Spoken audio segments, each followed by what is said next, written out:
next week's speakers, which is Ibrahim. Ibrahim received his first and second degree in computer science from University of Haifa in Israel. He's now in his third year PhD under the supervision of Professor Dan Feldman.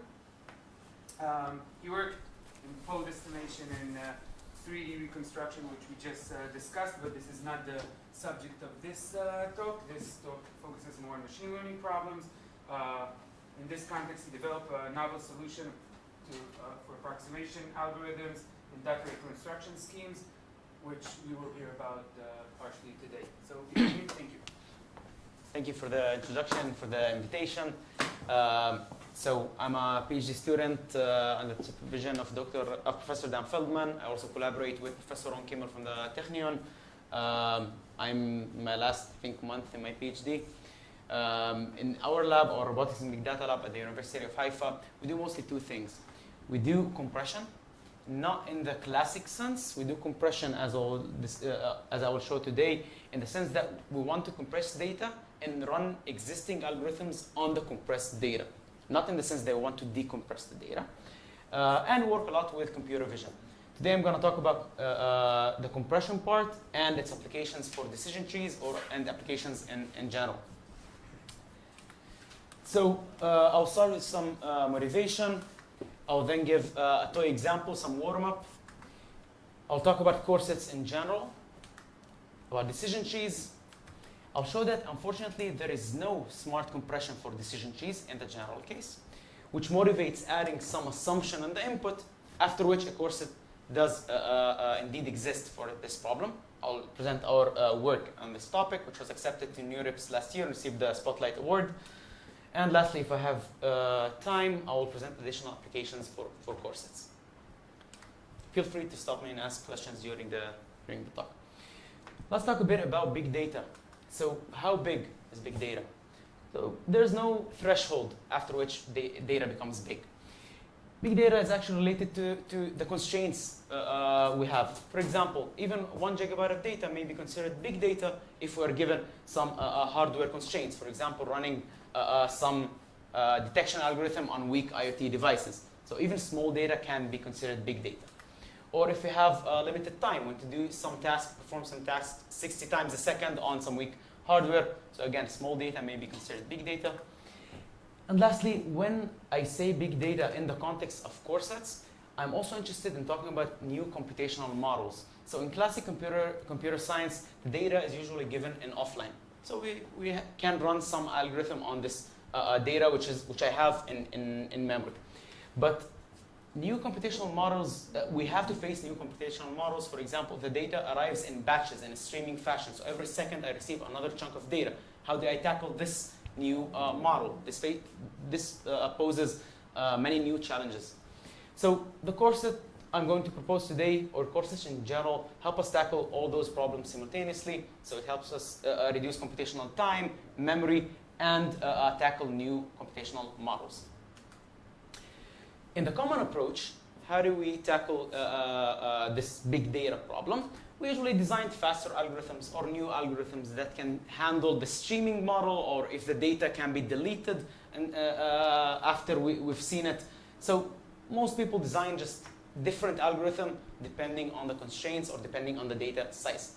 But this is a bit problematic. Every time we have a new constraint to design a new algorithm, it seems a bit inefficient.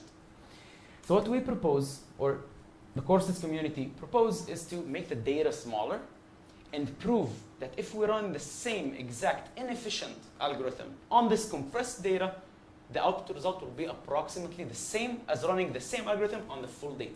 So instead of making the algorithm twice as faster, we're making the data twice smaller. Okay? Yes? Does the way you make the data smaller depend on the algorithm? It depends. I will talk about it, but no, it will not depend on the algorithm. It will depend on your objective loss function that you want to optimize, regardless of how you optimize it. So you need to define what is the problem you have in hand, what's the minimization problem you want to tackle. I will prove that the minimizing the same objective on the smaller data will yield the same output result as minimizing it on the full data, then minimize it however you want. Okay? I will talk about it later. So this is the scheme I'm going to talk about today. Let's start with some warm-up problem.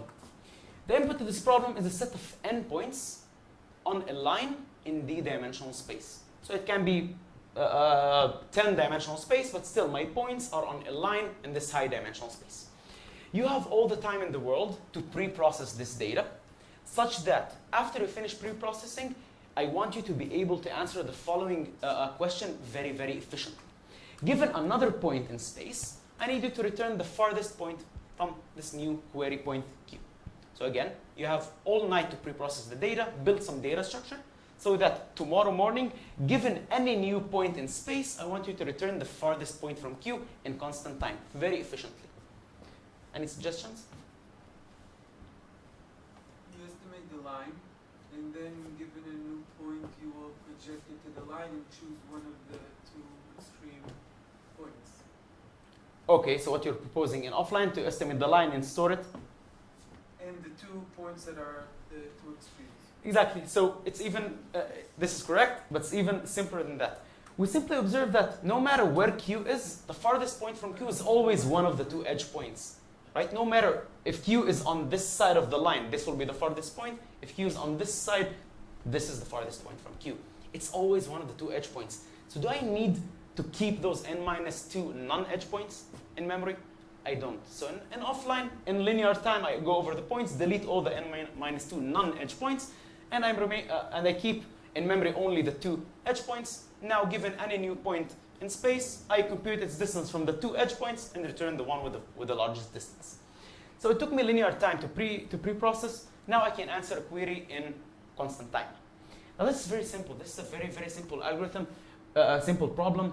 But the state of mind is the same for what I'm going to introduce later on. We want to remove parts of the data which are irrelevant. We want to keep the most dominant parts of the data from which we can extract our solution. Okay? So does this problem arise in real-world applications? I'm just going to talk about a small application where this one-center problem arises. Assume that we have n people living in some street. And there's some telecommunication company that wants to place some antenna in the street. Now, the cost of this antenna is proportional to the strength of the antenna. And the strength of the antenna should be proportional to its distance from the farthest customer. Okay? So if the farthest customer is very far away, the antenna needs to be a lot more expensive.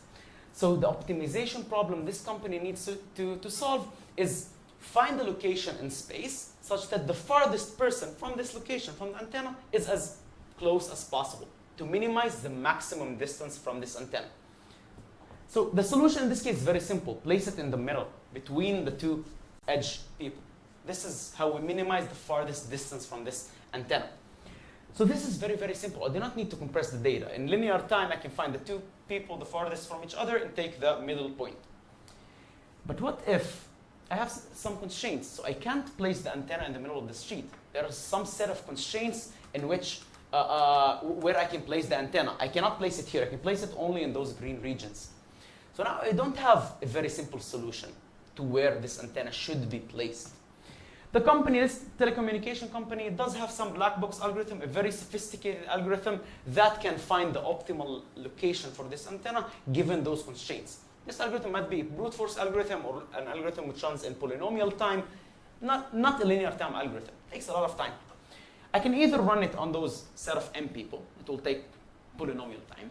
But what I can do to make this a bit more efficient, using what we saw a few slides ago, I can simply remove all those people in the middle and then run the exact same algorithm of that company, the black box algorithm that I don't care what it does. I just know that it finds the farthest point from those green regions. I can run that black box algorithm on the two remaining people. So the input to this algorithm, I will give it only 2 people instead of n people. The computational time will be much smaller, obviously. The question is, why is this correct? Why is running that algorithm on those 2 people will give the same output result as running it on the set of n people? So we know that for any position in space, as we saw in the previous few slides, for any possible solution, for any possible location of this antenna, including the green regions or the non-green regions, the farthest person from this antenna is one of those 2 people. So if I optimize this problem only on those two people, the solution must be the same as optimizing this problem on the full set of n. So this is a simple problem, but the state of mind is the same. We want to remove chunks of the data which are not relevant. Okay? And then run the same exact algorithm on the remaining data. I didn't have to know what the algorithm does. I just know that it optimizes the maximum distance. Okay? A corset in general, so what is a corset in general? If this is my set of data, a corset is usually a weighted subset of the data. So some parts of the data which might also have weights, such that for any possible solution, for any query Q, evaluating this query on the full data will yield approximately the same cost, the same value as evaluating the same query only on the weighted corset points. Just to give an example, if talking about linear regression or fitting a line to a set of points, I'm basically claiming that the sum of distances from the red points to this line is the same or approximately the same as the sum of weighted distances from only the 5 blue points. If I manage to prove that this holds for every query, the value of the loss function is the same for any query, either applied to the corset or applied to the full data, it means that you can forget about the original data. You can optimize your problem only on the corset. Optimizing this right-hand side will also give an optimizer for the left-hand side. So this is what we want to do. We want to compute such a corset and prove this property. So just to understand, this is in some way an extension of the idea of compression scheme, but in compression scheme you say the algorithm can be, instead of approximately, it's exactly, it's like SVM. The effectively, the separator can be described as just these several points. And you say, this is an extension where we say it doesn't have to be the same, but I can show that it approximates the loss function. So some corsets for some very simple problems can be accurate. This can be exactly equal. But in most cases where the problem becomes more sophisticated, such as decision trees, which I'll show later, it is hard to come up with an accurate corset with a lossless compression. In most problems, this is up to some 1 plus minus epsilon term. Okay? So observe here that, again, I'm just claiming that the value of the objective function is the same. Now you can minimize this term with any algorithm that you want. Minimize it. Me, as a designer of this corset, I do not need to know how you will optimize this function. I'll just prove to you that if you optimize this function, you have also optimized this left-hand side. Yes? What's a Q? What is Q? Q is a potential solution. The set of solution, for example, in linear regression, it is a line. So I need to find some line that minimizes this. I'm telling you, find a line that minimizes this side, which has a lot less points, and this exact same line will also be good for the original data. Okay? This is a query. Oh, good. But in some sense, you're not looking for any Q, but only you're interested in Qs that are close to the optimal. That is a great note. So in many problems, we don't know how to solve the problem optimally. We usually run some heuristics. This heuristic might give you a solution which is far away from the globally optimal solution, which is why I want to prove this for any Q, so that afterwards, if you run the optimal or the non-optimal solution, this will hold in both cases. But yeah, in some cases, we can design much smaller corsets if I'm only interested in the optimal Q and not for every Q. This will give me leeway to make the corset even smaller and smaller, but in many problems it does not help. We do not know how to do this only for the optimal query, but for the worst case. This basically says that for the worst case query, this also holds. Yes? What the complexity of the compression? So that's a great question. This compression is problem dependent. It depends on what this f is. For example, in the antenna case, this f is the maximum distance. In decision trees, it is some regression function, which I will show in a bit. So it is problem dependent. For every problem, you will give me this function f, and depending on this function, I will design a corset for this problem. So there is no general algorithm that computes a corset for any problem in the world. You define to me a function or a set of functions, and I will give you a corset for those set of functions. Okay, so for example, we have frameworks which tackle regression problems. Either like linear regression, lasso regression. We have some families of problems which have the same corset. But usually it's per problem. Okay? However, if I manage to find such a corset which is much smaller than the original data, to optimize this right-hand side will take less time, less memory, and less energy, which is our main goal. The question is, what's the trade-off between the time it takes to compute the corset and the time to optimize over the corset? So sometimes it takes, if I tell you it takes n to the power of 10 just to compute the corset, it might not be relevant. But for most problems, we manage to show that to recover such a corset, it takes time which is smaller than solving the problem on the left-hand side. Okay, that makes sense. Now, in some cases, this is infeasible. We can't compute such a corset. We will need also to change the loss function into a new function f prime. And then I will show you that the value of f prime on the corset is equal to the value of f on the original data. I will not only give you a subset of the data, but also give you a different loss function and tell you, if you want to use this corset, you will need to optimize a different loss function, that we don't have any other choice. This will be the case in decision trees. Okay? We managed to prove that you can't compute a corset in this sense, but we needed to give an alternative function. Okay, so let's talk about decision trees. The input to the problem of decision trees is a set of n points, where each point contains two parts. A features vector, which can be d-dimensional, or in this case, a two-dimensional feature vector, and the label. The label of this point is depicted by the color of each point. Okay? So in d dimensions, I have a d-dimensional feature vector, the age, the height, the weight of each person, and the label is some other property. Okay? So d+1 properties overall. During this lecture, I'll only focus on two-dimensional feature vectors because they are easier to illustrate in the slide, but everything I say will hold for any dimensional space. A K decision tree is a recursive binary partition of the feature space into K axis parallel rectangles, such that each rectangle is assigned a different label. Okay, so a decision tree simply partitions this feature space into many different regions, into square regions, and assigns every region a different label. It says, this is 5, this is 10, this is 2, assigns different labels for every part. What's the goal of decision trees? The objective in general is to try to find such a decision tree given some loss function. So we want to find the decision tree which minimizes some given loss function over this feature space and label space. In practice, people usually use an ensemble of many different trees, which is called a forest. Okay, in this lecture, I'll focus on decision trees. I'll focus on providing a corset for decision trees, which will mean that for every query, for every decision tree, the corset will give the exact same cost if we apply this decision tree only on the corset or on the full data.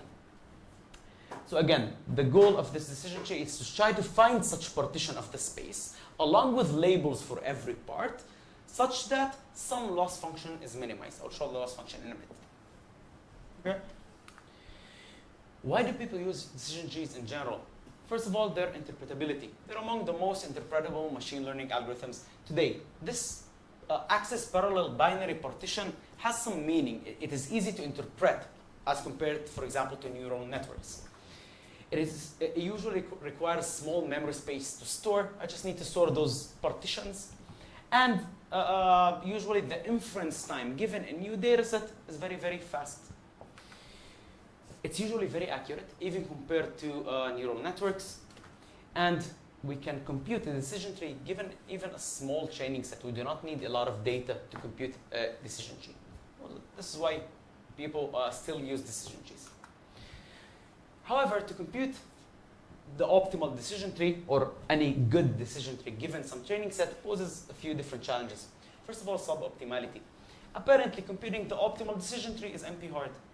Okay, in the general case. So it's hard to find the optimal decision tree. We need to make some compromises.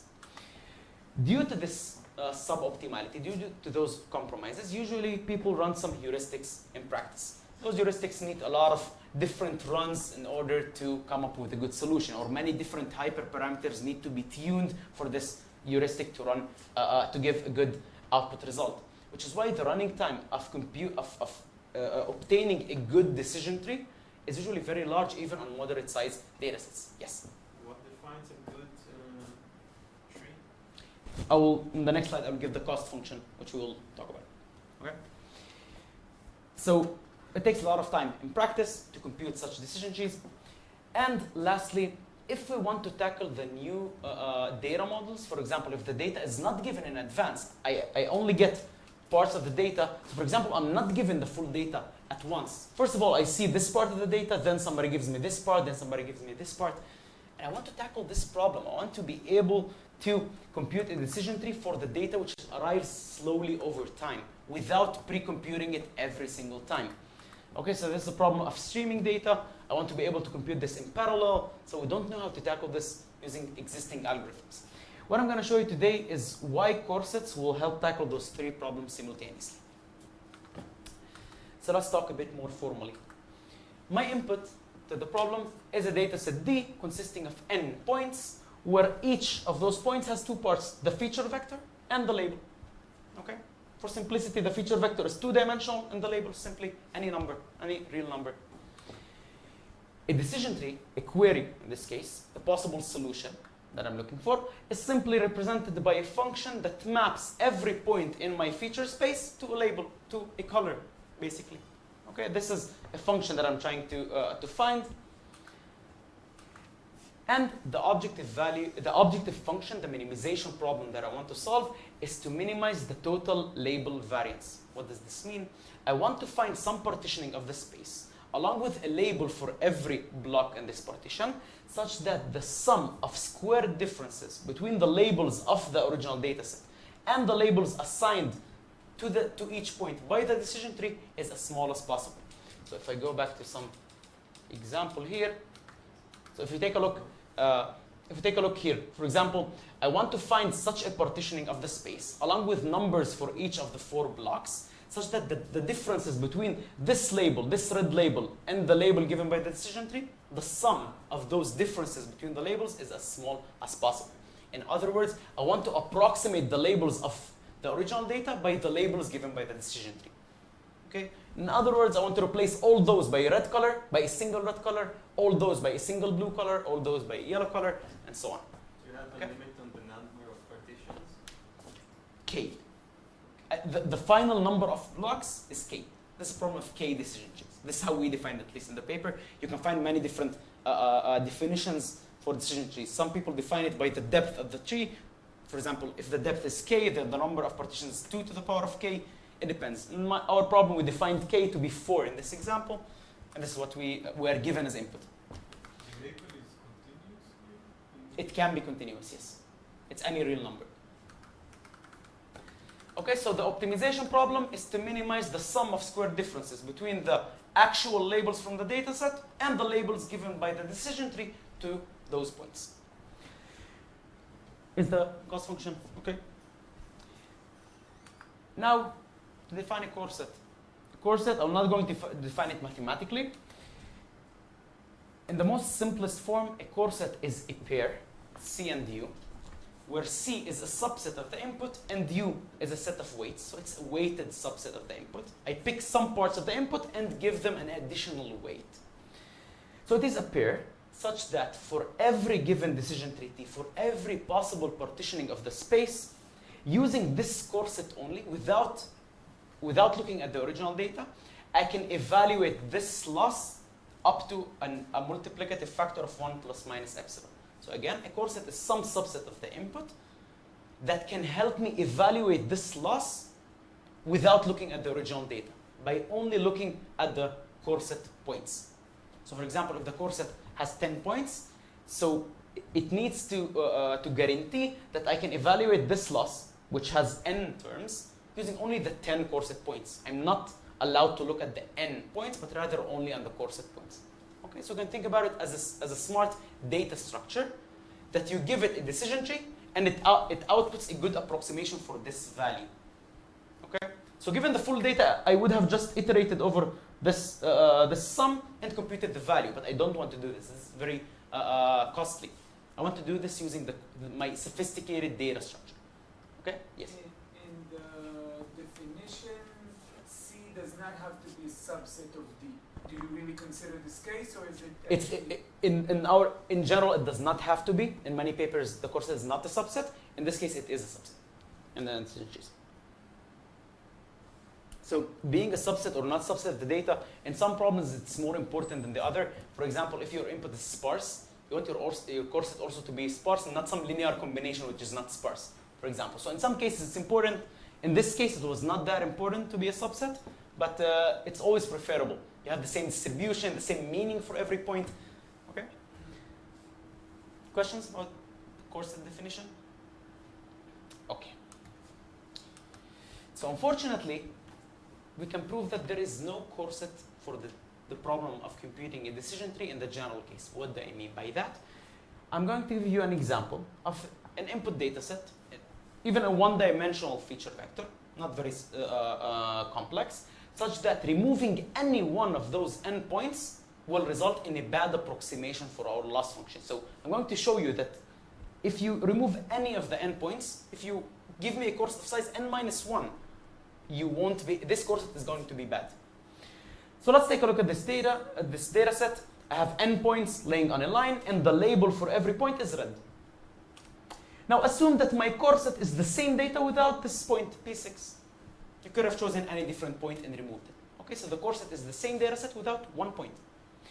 Now let's take a look.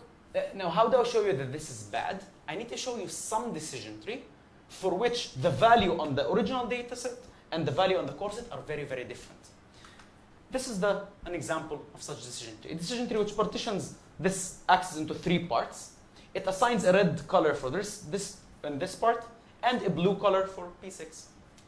What is the cost of applying this decision tree to this data set? It is non-zero, because the cost here is 0. This is red, and the point is actually red. Those are red, and the decision tree gave them also a red color. But here, the point is red, but the decision tree said blue. So the cost is non-zero. If I apply the same decision tree onto the corset, so I don't have this point, my loss is going to be 0. This is a bad approximation. This can be a million, this is still 0. So this corset cannot approximate this data, because I showed you an example of a decision tree where this is not good. This is a bad approximation. Now I want you to understand the intuition as to why this happened, because I had no idea that there was a point here.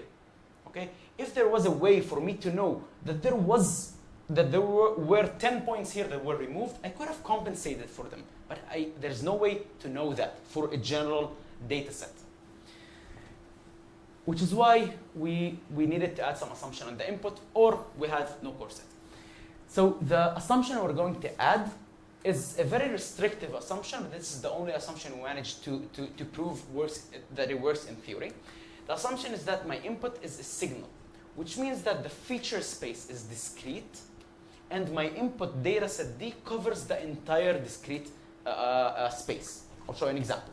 This is a data set which does not satisfy the assumption, but this is a data set which does satisfy the assumption.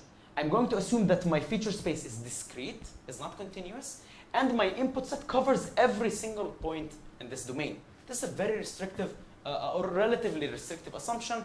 This is only for theory, to prove that we can find a corset. In practice, usually those assumptions, even if they do not hold, the corset still works perfectly fine in practice. Okay, so there are two state of minds. In theory, we needed some restrictive assumption. In practice, we showed that it works just fine for any different data set. So in 2 dimensions, it's just the same assumption. This is a not good data set, and this is a good data set. My input is discrete and covers the entire domain. In D dimensions, it's just a tensor. Okay, more and more dimensions. So this is my input, a signal. Okay. Can you have weights? Can you have one of the points weighs twice as much as another one? For the sake of this lecture, I don't have weights, but yes, it will be okay if you add weights. Okay? It will not change much in our algorithm if you add weights. Think about it. If you have weights, if this point has a weight of 2, it's like duplicating this point 2 times. And then it's an unweighted variant of this problem. Okay? So you can have a lot of points at the same point? Yeah, for the sake of simplicity, I'm going to assume that it doesn't happen, but yes, it will not be a problem if you have many points on the same location. Yes, it might be. I'm going to give a small remark. If the weight is real and it can be, for example, pi, which is not, it cannot rounded in some sense, it might be a problem. If the weights are integers, for example, it will not be a problem. If they are bounded by 10 digits after for 10 digits, it will also be fine. So it depends. The corset size will depend on your smallest weight and the ratio between the largest and the smallest weight. Okay, so it might be a problem if you have a weight of 1 million and a weight of 1 over 1 million. It might be a bit problematic in practice. So our contributions in this paper, first we prove that any input signal, so not any general data set, but any input signal admits a corset whose size is polylogarithmic in the input size and depends polynomially on k over epsilon. Again, k is the number of partitions in the space, and m is the size of the input, so I depend polylogarithmically on the input size. We then provide a deterministic construction algorithm that can recover such a corset in time that is linear in the input size. And lastly, we provide experimental results and show that using this corset, we managed to boost the performance of existing decision tree and forest implementations from sklearn and LightGPN by up to 10 folds. Okay? By one order of magnitude faster using the corset. And when I say faster, I mean both the time to compute the corset and to run the algorithm on the corset is faster, not just the time to run on the corset. Okay? Let's talk about the algorithm. So the algorithm is relatively simple to explain. Usually in the Corsets papers, the proofs are like 30 pages long, but the algorithm at the end of the day is relatively simple. So at the heart of our algorithm, there is a partitioning mechanism, a partitioning algorithm. It takes as input my signal. So again, this is my input. It covers the entire grid. Assume that there is a point in every single location here. This algorithm partitions the input into many different cells such that 3 properties hold. It will guarantee to me that the following 3 properties hold. First of all, for every individual cell, the variance of the labels of that cell is very small. So what do I mean by variance of the labels? The sum of squared differences between every label and the average label is small. In other words, the cell is relatively smooth. Okay? Relatively smooth as of the labels. Second, there are not too many cells. There can't be an order of n cells. There will actually be an order of 1 over epsilon squared cells, where epsilon is our accuracy that they want to obtain. Okay, our approximation factor at the end of the day. So this term, the variance of the label is going to be smaller than epsilon. The number of cells is going to be smaller from 1 over epsilon. Yes? Just to make sure now, this is the setup for how you're making the corset, right? This is our corset construction algorithm. It has 2 steps. This is the first step. Yeah. Just to make sure. Yeah. So the first step, we do this partitioning such that every cell is smooth. There are not too many cells. And the last property, which states that for any given decision tree, so this partition is very unique, such that for any given decision tree, that partitions the space into k rectangles, the number of cells which are intersected by the decision tree, by intersected I mean that the boundary of this decision tree passes through the cell, the number of intersected cells is small. I don't want to define it mathematically what I mean by small, but it is not an order of n. It is a very, very small number of cells. Okay? Not too many cells, way less cells that are intersected, and every cell is smooth. This is our partition. Now, the intuition as to why this property is important, because those cells are going to be hard for me to approximate. Those cells, for example, cell number 1, this decision tree might give 3 different labels for the same exact cell. But cell which is not intersected, the decision tree gave it only 1 label. So it gives us a sense of how hard it will be to approximate the loss function on this cell. If it's intersected, it's going to be difficult, but there are not too many such difficult cells. For the other cells, it's going to be easy. Now, the second algorithm that we propose is a compression algorithm. It will, we are going to compress every cell individually, such that, again, 3 properties hold. First of all, the compression of every cell only contains 4 points. A small number and constant number of points. It's actually exactly 4 from each cell. which are going to be weighted. And property number 2, if the cell is not intersected, then this compression, those 4 points, will help me accurately estimate the loss of this entire cell. So using only the 4 points, I can exactly compute the loss of all those 20 points if the cell is not intersected. And if the cell is intersected, then using the 4 points, I will be able to approximate the loss of the entire cell up to some additive term, up to some epsilon. Okay, so cells which are not intersected are accurately estimated using only the compression. Cells which are intersected are good enough, will be approximated good enough. Okay. So number 4 is a function of the dimension. it is a function. It's actually the not of the dimension of the feature space, but the number of labels that you have. We have only one label for every point. It's going to be the label plus 3. We need to we go to a higher dimensional space. We take the label, the squared label, the yeah, exactly, the 3 moments of the label, and then we approximate something there in that space. Okay. The compression algorithm is relatively simple for every cell, but this is on a different scope. Okay. So those 2 algorithms together, they form our Corset. We compute the partitioning, we compress every cell individually, and we return a union over all those compressions. This is my Corset. This is my final Corset. Okay. Why is this okay, and why is it of small size? Why is it okay as a cost? So now I want to test my Corset. How do I test it? You give me some decision tree. I want to show you that I can evaluate the loss of the original data for this decision tree, but using the Corset only, up to some small error. How do I do this? So you give me this decision tree. I want to use the Corset only to evaluate its loss. I will iterate over every cell, and for every intersected cell, I have some small equation which I extract from the Corset points. Okay. This is going to give me a small error in every one of those cells, but the number of those cells is very small, which is why the total error I will incur from intersected cells is going to be small. Okay, so I will evaluate each and every one of the intersected cells individually. Each one of them will give me another small error, but because we tuned this partitioning algorithm in a way such that each error, the maximal error times the number of such cells is going to be relatively small. Then I iterate over the non-intersected cells and accurately estimate their loss. So this does not add any additional error, which is why the total error is simply the error over those 7 cells, which we prove in theory is very, very small. How small? Up to 1 plus epsilon multiplicative term times the optimal value. Okay? So at most, I'm far away from the actual value by 1 plus epsilon. Right? Yeah. Before you had, in the first of the 2 algorithms, you had 3 properties. 3 properties that Yes. you used. So one of them was that the variance will be small. Yes. Why did you need that in order for the second algorithm to work properly? Great. Because the error in each cell is bounded by exactly the label variance.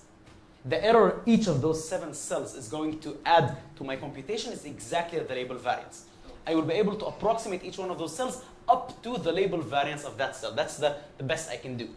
Okay, so because that is small and the number of cells that are intersected is small, my final error is small. Okay? And as of the Corset size, I have a small number of cells because my partitioning algorithm guarantees that. The number of points in each cell is 4, which is why my final Corset size is small. So again, the algorithm is relatively simple. We do some partitioning and then compression of each cell. At inference time, I need to apply a different function than the one from sklearn, I don't know, from any different framework. I need to iterate over my partitioning, then apply my evaluation of every cell. So it's a different function that I need to evaluate.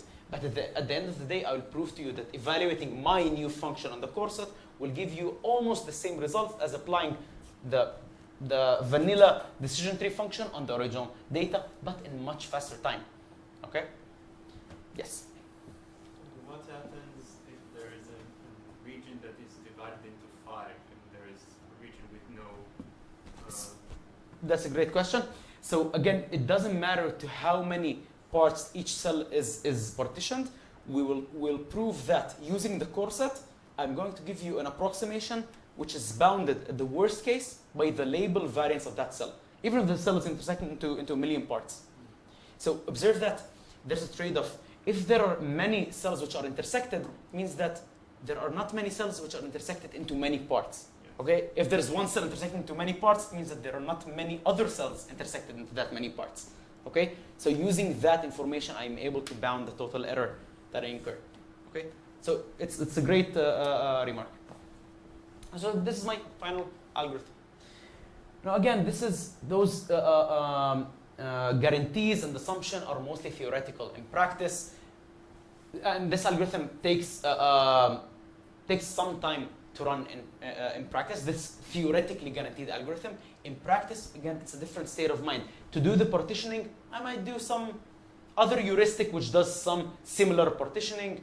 The compression side each cell, we try to use some off-the-shelf other compressions. We saw that even if you change the theoretically provable algorithm, use some a bit different algorithms, which might be a bit more efficient. The guarantees in practice are also okay. We also obtain a very good approximation. Okay, so in theory we have very strict rules. In practice, even if we do some minor modifications, usually we see that's also okay. Okay, so I'm going to just show some visualization. So we took some input data set. It has two-dimensional feature vector, and again the label is the color here, two labels. Our partitioning algorithm looks as follows. There are many cells. There are 900 something cells where the input, the original input was of sizing 15,000 or 10,000, something like that. You can notice something very intuitive. Regions which have only one label are divided into bigger cells, whereas regions in between the two labels are divided into smaller cells. Why? Because the partitioning algorithm needs to make sure that each cell is smooth. The label variance is small. So here it can give me a big cell and the label variance is still small. But in the edge between the two labels, it had to do some finer partitioning. And this actually makes sense. It's basically trying to divide the more flat regions into bigger parts, and the finer regions will give me much smoother, much finer partitioning. Yes? Isn't that eventually the objective of your decision tree? Yes. Knowing the exact decision boundary. It is in many cases, computing the Corset is very, very similar to solving the exact same problem. Yeah, you're correct. The intuition is very similar. The Corset for a problem will have to depend somehow on the problem, because it's a problem-dependent compression. And yes, this is a great remark. The partitioning algorithm is very similar to actually applying a decision tree. In practice, we don't use our partitioning algorithm. We just apply sklearn's decision tree to get some partitioning. Then we compress each cell using our algorithm. So it sounds like you have some constant difficulty, right? So The difficulty is that usually those algorithms in theory, they have a relatively large computational time, okay, to apply. Polynomial time times polynomial n, where to compute the decision tree, it takes sometimes a smaller number of iterations compared to computing the Corset, which might sound like it doesn't make sense. Okay, solving the problem will take me n operations, but computing the Corset will take me n squared. Doesn't make sense, right? But why it does make sense? Because in practice, again, we do some minor modifications, which makes it much faster. And in practice, especially in decision trees, you have many different hyperparameters to tune. The number of partitions, how many trees you want to run. There are like 100 different parameters in sklearn that you need to tune. To compute the Corset, I will do it only once. So I will compute the Corset once, pay a big load when computing this Corset, then I will leverage it around 1,000 times during my hyperparameter tuning, which is why even if the Corset computational time is larger than the time to compute to solve the problem, it still makes sense to use it in many different problems. Okay, because of the hyperparameter tuning. Okay. In many cases, we even use it for just to make the communication between different computers much more efficient. We don't send the full data; we send the Corset of the data between computers. There are many different applications, but yeah, it's nice that you noticed this point. So at least in this case, we can sort of think of it as you're breaking the optimization algorithm to two parts. Mhm. One which is understanding which Different parts regions of- matter and yeah, which that, yeah. and then on Cool. those regions. Yeah, exactly. Basically, the compression of the most sophisticated part of this algorithm is the partitioning algorithm. The compression of each cell was relatively simpler than the partitioning. Okay. Now, this is the corset, a visualization of the corset. We basically took the 4 points from each cell and drew them in this plot where the radius of each point is the weight of that point. And you can see that in flatter regions, you have larger circles, okay? Whereas in finer regions, you have smaller circles, which kind of makes sense. Okay, in many cases, people use corsets just to visualize the data, because in some sense, it gives you a visualization of which points are more important, which regions are more important, okay? And this is a visualization of running, of the obtained decision tree when running it on the full data or when running it on the corset only. This numerically and visually, basically the same, okay? Where notice that the corset was of size around 14% from the original data, almost 1 order of magnitude smaller, but running the sklearn's decision tree on of this corset gave almost the same output result, okay? Numerically, we took some existing data sets, some known data sets, and tried to either run existing forest implementations, either the random forest from sklearn or LightGBM, it's a known implementation of random forest, either run them on the full data, or compute a corset, then run this algorithm on top of the corset for many different corset sizes. The corset size depends on this parameter epsilon. So either make epsilon smaller, want a smaller error, but the corset will be bigger, or we want a smaller corset but bigger error. So the bigger this gets, the bigger the smaller the error should be. But the bigger the corset, again, there's a trade-off between time and accuracy, and usually in corsets. So here we only show the time comparison. This is the time it takes to run LightGBM on the full data. This is the time it takes to run the random forest on the full data. And those are the times to compute a corset of size 1,000 and to apply the algorithm to this corset. Well, this is the time to compute a corset of size 10,000 and to run the algorithm on it. You see that somewhere here, if the corset becomes bigger and bigger, the time to compute it and to run the algorithm on it will become not practical, become very big. But we want this part of the corset. We want small corsets that give us much faster time, or an order of magnitude faster. The question is, how much did we damage the accuracy by doing this? Okay, so we gained many, like an order of magnitude in time. As of accuracy, in those graphs we show the following. Again, this is the same corset size, and this is the drop in the accuracy. Okay, this is in percent. So for example, 20 means the error increased by 20% when using the corset. Here you can see that a corset of size 10% of the data had increased the loss by less than 15%.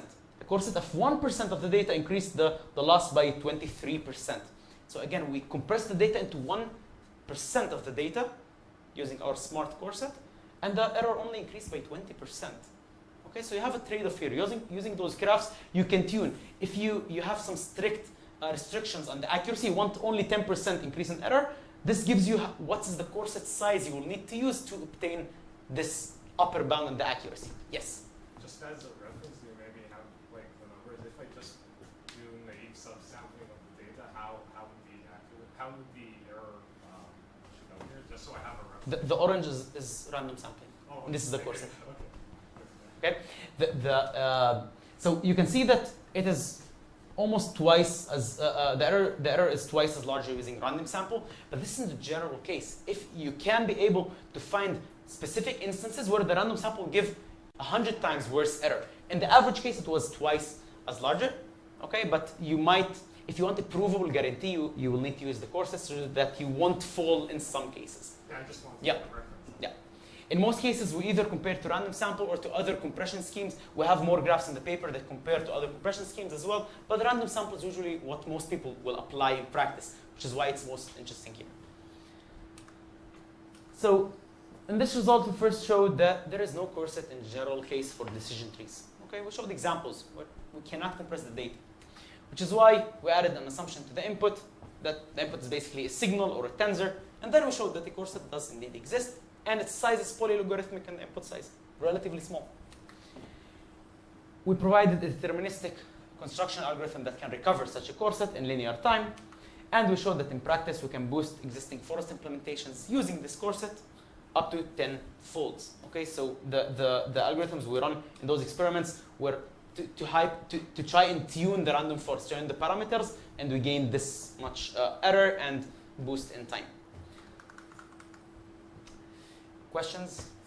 I have a few minutes. I'll talk a bit more about applications for corsets. Okay.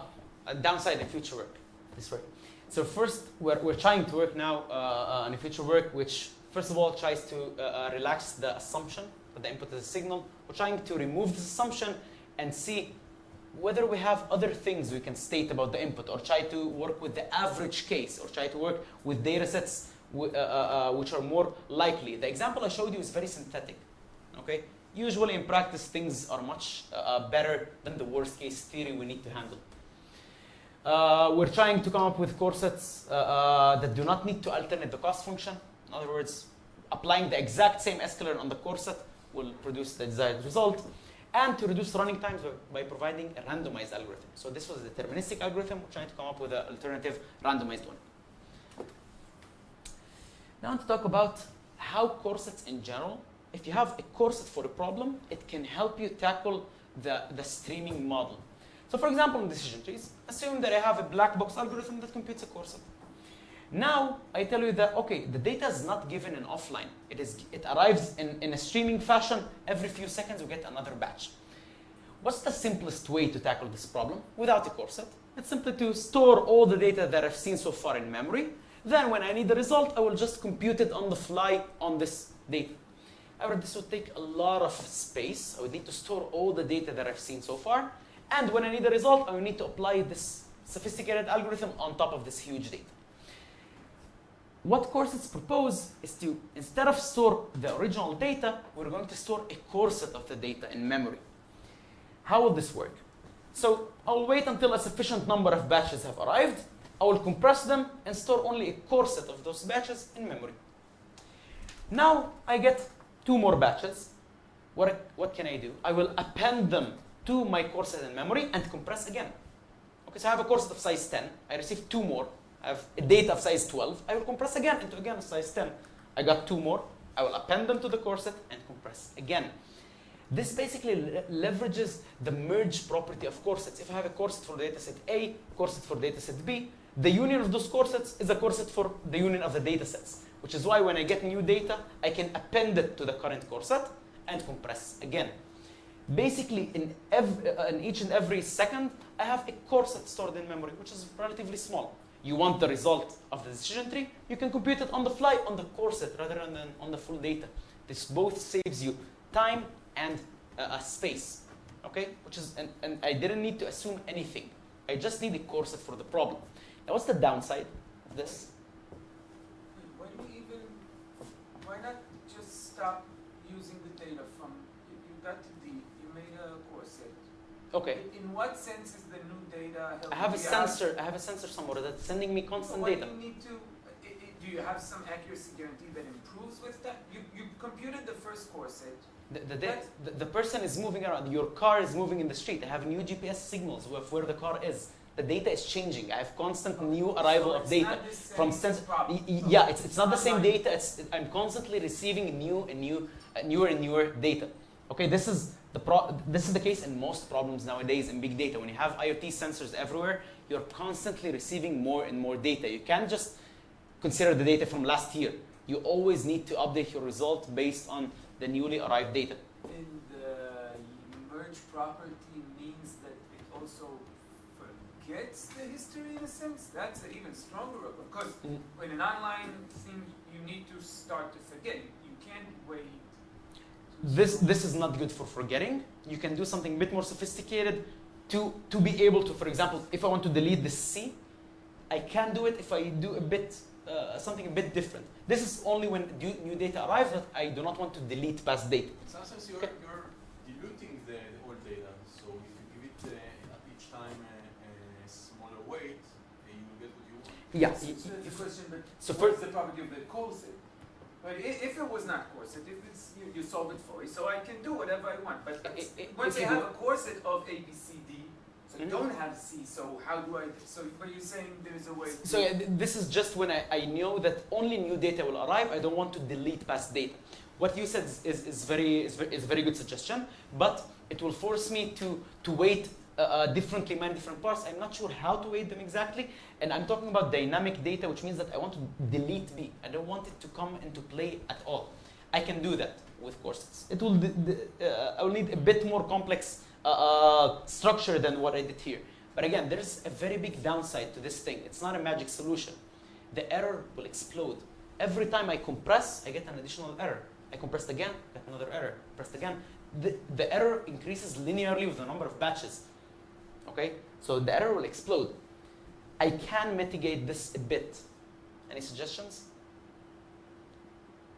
Yeah. Instead of doing this in a chain-like fashion, I'll do it in a tree-like fashion. I wait for a few batches, I compress. I get 2 more batches, I do not compress them with the corset. I wait for 2 more, I compress those individually, then I compress this corset with this corset. I can make sure that the error grows logarithmically with the number of batches rather than linearly. So this is what actually people do in practice. We actually apply this. The only thing I needed was a black box algorithm that can compute a corset in offline. Given data, I compute a corset. In this streaming model, I just use a corset multiple different times. Now observe that, now if I want to delete data, in this case, I only have this corset in memory. So now if I want to delete B, I don't know how to update those parts without recomputing the entire tree. To be able to handle that, I will need to store all the corsets that I have in the tree, which is almost as storing the original data.